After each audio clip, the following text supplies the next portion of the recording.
السلام عليكم، كي دايرين؟ لاباس عليكم؟ كنتمنى تكونوا على خير وايامكم كلها افراح ومناسبات. كيف ما كتلاحظوا اليوم جيت نشارك معكم جوله بسيطه من هذا المحل الراقي اللي خاص بتنظيم الحفلات او تمويل الحفلات.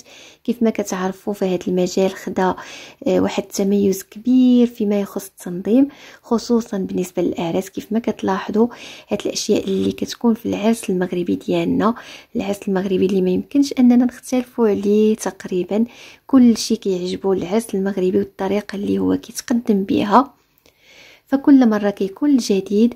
واخا هاد الفيديو هذه سجلتها مده قبل، يعني ضروري غادا تكون شي حاجه جديده في المحل دابا، فما كانش عندي الفرصه انني نشاركو معكم من قبل.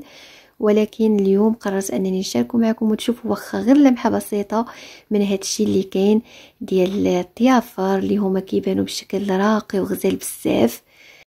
كاينين اشكال مختلفه من هذا النوع ديال الضيافر اللي كيناسب جميع الاذواق. كيف ما كتعرفوا ضروري كيكون الاختلاف.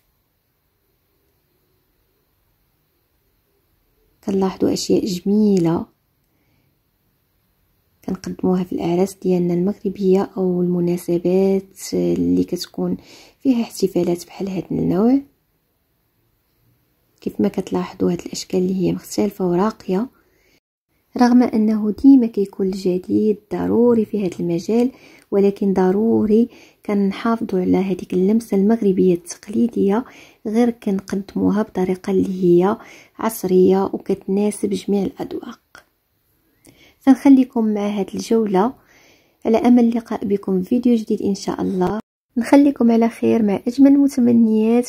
ما تنساوش ديروا بارتاج للفيديو وتشاركوه مع الأهل والأحباب. في أمان الله.